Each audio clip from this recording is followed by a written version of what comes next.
So in 10th edition, tanks have gained a massive amount more toughness to try and make them harder to kill with small and medium arms, and need some anti-tank firepower to bring down. The thing is though, will that really matter if just about every army in the game gets some sort of rule that massively punishes vehicles?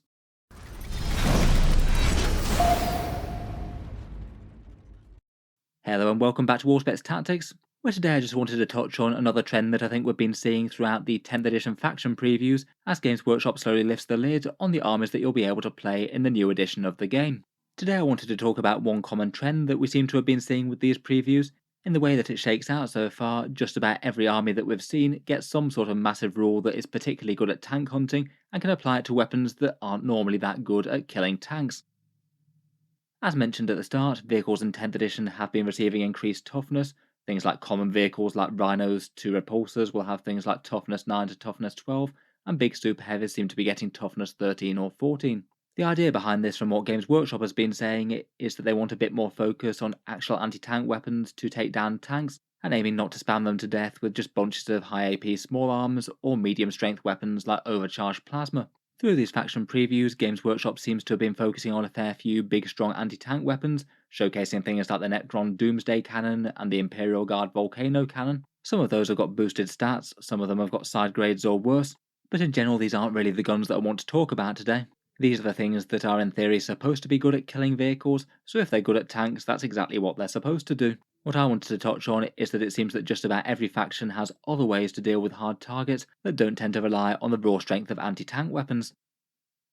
I'd say perhaps the biggest cause for this is the difference in how Games Workshop likes handing out damage buffs between 9th edition and 10th edition, which has changed in flavour quite a bit.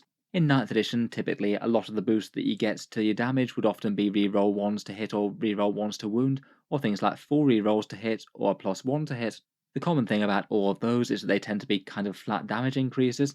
When applied to a unit's weapons, they generally tend to give the same sort of damage increase regardless of target, so it will basically make your units equally better percentage-wise if they're targeting either infantry or vehicles with low or high toughness. In 9th edition at least, it was a lot rarer to have things like +1 to wound on your weapons, reroll wound rolls, or 6s to hit auto wounds. They were certainly there, but not in quite as big numbers, and all of those mechanics pretty much disproportionately affect units with much higher toughness, due to them heavily influencing the wound roll or skipping it altogether, meaning that you get some seriously big increases if you were, say, wounding on a 5+, compared with, say, if you were wounding on a 3+ or 2+.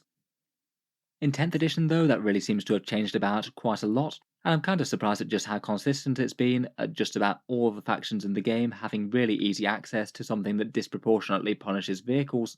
There are a few fun and quirky things throughout the different factions, but perhaps the two biggest contenders seem to be things like lethal hits, where you auto wound on a 6+ to hit. That seems to be absolutely everywhere and is really bad news for tanks and vehicles, or getting flat out 4 rerolls to wound with things like the Space Marine Oath of Moment. I'm not necessarily saying it's going to be a huge problem balance-wise for 10th edition. Maybe it is a good idea to give buffs out so that different units can affect each other on the board, and tanks aren't just invulnerable once they kill the enemy anti-tank guns off. But at the same time, I think it would be a bit of a weird flavour for the game if the anti-tank weapons weren't actually the best way to kill tanks, and the best way was just to fall back on one of these many shenanigans.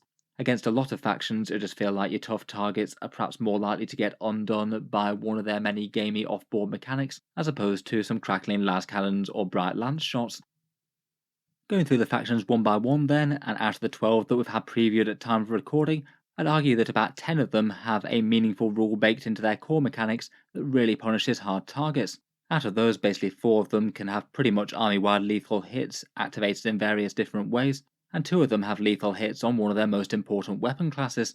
For the Space Marines, and having the first army rule that was shown off, Oath of Moment, this one was pretty much recognised to be an absolutely awesome weapon for focusing down big tough things as soon as it was previewed. Choose a target at the start of your turn, and everything gets 4 rerolls to hit and wound against that target. Excellent to go into a big tough vehicle, though pretty much equally good against an enormous tough Terminator squad or something as well. As mentioned previously, the 4 wound rerolls really does break the toughness chart a bit. Things like overcharged plasma weapons that would be wounding just about every vehicle on the game on a 5+, they'd now have an over 50% chance to wound.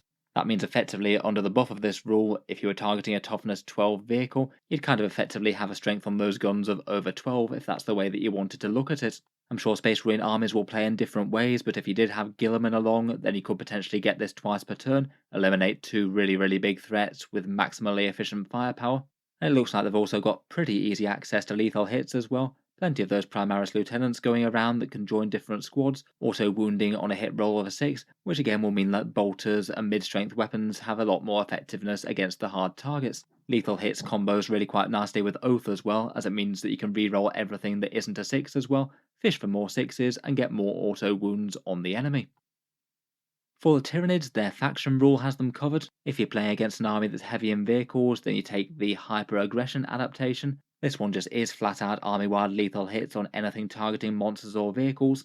It's pretty brutal to have your flesh borers auto-wounding the toughest things of the game on 1/3 of the times that they hit. Depending on your weapon skill or ballistic skill, it's around 25 to 33% of your hits just skipping the wound roll. Really quite nasty stuff. And say if you're wounding on a 5+ with a ballistic skill 3+ weapon with lethal hits, that's effectively a 50% damage increase. Whichever way you look at it, it certainly evens up the whole toughness chart, and low strength units get a lot stronger against the toughest stuff. I guess this one does have the drawback that if your opponent isn't running an army that's too heavy in vehicles, you might not want to take it in the first place, and the swarming instincts or something might be a better idea.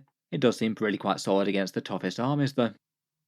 For the Necrons, I'd say things are a little bit toned down compared with those two. Nothing that literally the entire faction gets, but it does look like their small arms will get lethal hits with all the Gauss weapons auto-wounding on 6s. I feel like that is usually going to be a pretty decent chunk of your army. They really are quite common weapons for anti-infantry duties. To be fair to them, for Necrons, I feel like it's perhaps the most lore-accurate weapon to get lethal hits out of any of them. They do dissolve their targets at a molecular level and are famously good at stripping away at tanks over time. Again though, definitely another army that's going to be grinding down vehicles with their small arms as well as their anti-tank guns. For the Sisters of Battle, again I'd say that these might have actually been toned down a little bit against vehicles compared with Ninth. Having said that though, currently they are really quite a solid anti-vehicle type army. Lots of melter weapons which are really strong in Ninth, though arguably 10th edition might have toned down the melter just a little bit. The multi-melters going to 18-inch range I think is kind of big. They'll definitely have fewer targets and less chance to get in double tap melter range. Plus the way that Games Workshop have done melter weapons in 10th edition is kind of surprising. They wound most vehicles on a 5+ for some reason besides really light stuff. Not sure what the thinking was there on dedicated anti-tank weapons like that. On the flip side though, I still don't think that Sisters are going to be doing too badly into vehicles whatsoever. Even wounding on a 5+, the high AP of melter is a lot better than most other anti-tank weapons these days. A lot of things have had AP reduced, and their miracle dice do give them the tools that mean that they can have a lot more efficiency than you might expect. Either plug in a 5 to auto-wound a vehicle with a melter shot, or a 6 to potentially plug in an automatic 8 damage if you're in melter range. I feel like they're not going to be struggling too hard with that. Chaos Space Marines are again one of the armies that potentially have just lethal hits on literally everything via their Dark Pacts. The Chaos Space Marine mechanic admittedly isn't without risk. You take D3 mortal wounds on a failed leadership test when you trigger this, averages out at around about 0.5 wounds per activation, or taking the D3 1/4 of the time. Despite that though, if your squad's going to be wounding on 5s or 6s, it's usually worth it for most decent sized squads or vehicles targeting tanks. You're likely to gain more average damage on the tanks than you do take in mortal wounds from these Dark Pacts, so it seems like you're probably not going to be too badly off there. Again, I feel like flexing into army-wide lethal hits is probably going to be worth it against armies like Knights, even if the price is a few random scattergun mortal wounds taken here and there spread across many units. For the World Eaters, again it's an army-wide lethal hits on everything in melee, and to be honest, World Eaters don't really care too much about most things that aren't melee. The way that these guys access it is via their Cornate Blessings. This one isn't 100% guaranteed to go off, but basically you need to roll either a double 5 or double 6, or any triple on a roll of 8 dice. It sounds like that might not be the easiest thing to do, but it actually works out as very, very likely to come off. If this is the main thing that you're fishing for, and the first buff that you want to pick up, you've got a 90% chance to get it, never mind any Berserker rerolls that you might have for them standing on objectives. Should be a really powerful tool with allowing the mass attacks of Khorne Berserkers with their chain axes to punch up against tough stuff, and it's not like that's the only thing that they can get from those blessings. They'll be able to combine it with another decent buff, or just not use it in the turns when they're not going to be engaged in melee too much and are trying to barrel their way forwards. For the Leagues of Votann, they're still going to be strong against vehicles, but I do find it kind of funny that their judgment tokens are actually one of the few things that don't give you army-wide lethal hits these days. Previously, you could have even had your Hearthkin warriors with bolters auto-wounding Imperial Knights on a 4+ to hit. It was kind of weird. Still though, it really hasn't stopped them from having a mechanic that punishes big vehicles hard. Their judgment tokens with Eye of the Ancestors are going to be the best things to put on really big tough vehicles. It means that all your shooting is going to be very effective against them, And again, they've got another mechanic that punishes tough things more than most with the +1 to wound that you get from the second judgment token. A +1 to wound is just massively more valuable if your attacks are wounding on a 5+. That's effectively a +50% damage increase, compared say if you're wounding on a 3+, that'd only be 25%. Next up for the Astra Militarum, and they kept Born Soldiers, albeit in a slightly more restrictive form. The way that this one now works is that you can still have your lethal hits army-wide to shooting, but your models do have to remain stationary, and realistically that is going to mean that a lot of units don't get it, as movement is really quite big and important. Definitely a rule that you could maybe make better use of against some armies than others. Against some armies like Knights, for example, you might just wind up standing around quite a bit, and trying to really focus on getting your units into positions where they can remain stationary in later turns to hand out the hurt hard. In general though, regardless of Born Soldiers or not, I feel like just from the rest of the units that the Guard aren't going to be a faction that struggles with anti-tank at all. On top of the lethal hits that will be a big help to their small and medium arms weapons, they're almost always going to be bringing a whole ton of heavy guns into the game. I'd have a hard time imagining Guard to struggle against tough targets. Next up, we've got the Eldar, and out of faction mechanics designed to help anti-tank weapons, they might have come out with one of the very best of the bunch in terms of combinations into the 10th rules. Their damage output looks lethal, and the combination of their detachment rule plus their miracle dice equivalents, I feel like that's going to rarely have any better effects than on spammed small units with things like Bright Lances. Their detachment rule, I think, does the majority of the carrying for this. Every time a unit shoots or fights, they get to make a single hit reroll and a single wound reroll, which really encourages you to take just a few really high power shots so those rerolls can be applied to the absolute most valuable thing and make you convert a really big hit on a valuable target. For example, if you just had a lone Viper armed with a Bright Lance with that'd be an average of 77% damage increase compared with if it was in a different detachment without this rule. A pretty crazy lethality increase there on a weapon that's really quite scary with d6+2 damage. If say you had 15 units with an anti-tank gun in your army, which seems pretty reasonable at 2000 points, you could be potentially having up to 30 effective command point rerolls on those guns when you shoot them into the enemy. So unless they cost an absolutely astronomical amount of points, I feel like the Lancers of the Eldar are going to be very feared when we get the full rules. That's kind of only doubled down on by their own miracle dice equivalents. You could feed in some auto 6 damage rolls for effectively damage 8 lances if the lance firer is nearer a Farseer, which seems pretty mad with the amount of reliability that the opponent should be taking saves against these.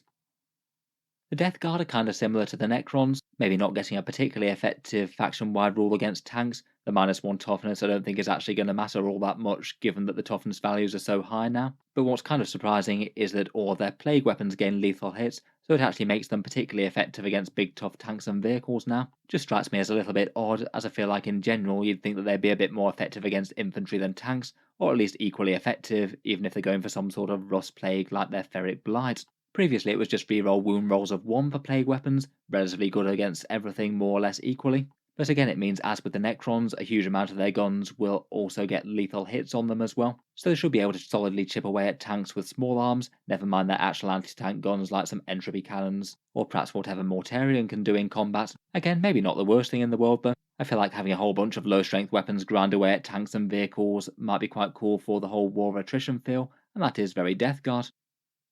Overall, out of the factions previewed so far at time of recording, I feel like only really Demons and Admech don't obviously have a huge mechanic that seems to make their faction abnormally effective against really tough things. Kind of surprisingly low really when this is only 2 out of the 12 armies. Though obviously that's not to say that they won't be able to handle tough stuff. I'm sure greater demons like Be'lakor catching up with tanks in combat will wreck face. And the Admech are kind of famed for their gunnery. I'm sure they'll be laying low with very appropriate weapons to be gunning down tanks, things like their arc rifles, Cognis las cannons, and neutron lasers.